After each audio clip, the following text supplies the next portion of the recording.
you create this vector of power, which has, a field around it that is extraordinarily attractive.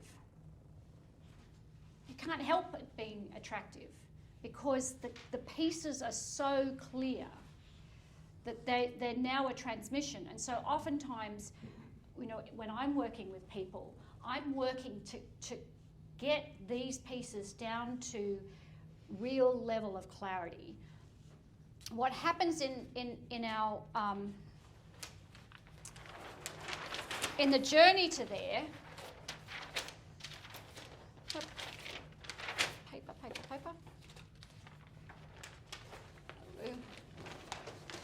What happens in our journey to there is to get to the point of clarity, blisteringly clear clarity, where it becomes a transmission, is we've got to strip away everything that it's not. And on some level, because I've got two branding people in the back of the room, this is what branding is clearing away. We have, we know that it's in this field, and it's clearing it away to the purity of what it actually is. And that's largely a part of the branding, is removing everything that it's not. The process of doing that, the process of reaching, which is this is the process, because we've got a whole bunch of things and there's a lot of complexity, and this is the simplicity on the other side of complexity. The work of getting the clarity around these elements, the hard work of getting to the simplicity on the other side of complexity, is actually embedded or encoded in the way that you deliver that message once you're on the other side. That's why it's a transmission. I don't know if I'm making sense. Am I making sense? It's kind of like you do all of the hard work, and then when you reach a point that you've got real clarity around and it's aligned, there's an alignment, there's no dissonance, none at all. For anybody, the field is clear when that's the vector of power. When that's really aligned, it actually changes the field. It can't not change the field.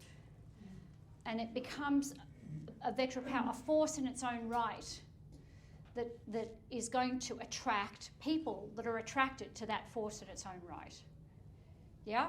And so, in my work, because I look back, and hindsight is always a great thing, isn't it? But I look back and I go, I've spent a large part of my life really understanding a lot of these principles and applying them, and then realising that I wanted to apply this to human enterprise and enterprise architecture and all of that sort of stuff.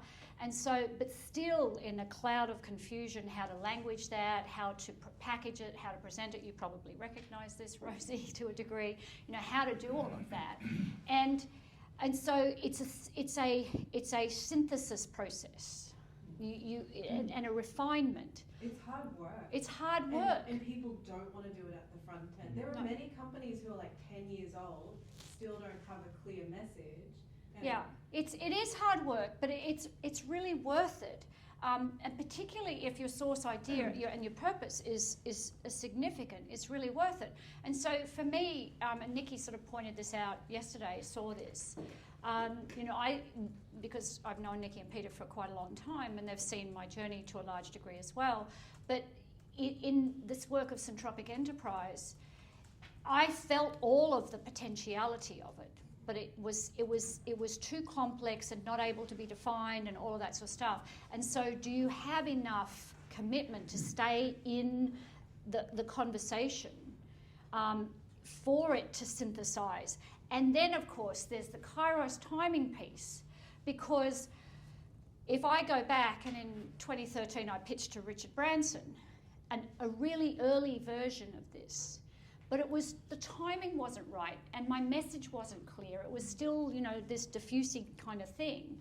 And so, yes, it takes a lot of time and a lot of work, but when it starts to crystallize and become really coherent and all of the bits that are not needed for that fall away, then it really becomes a transmission.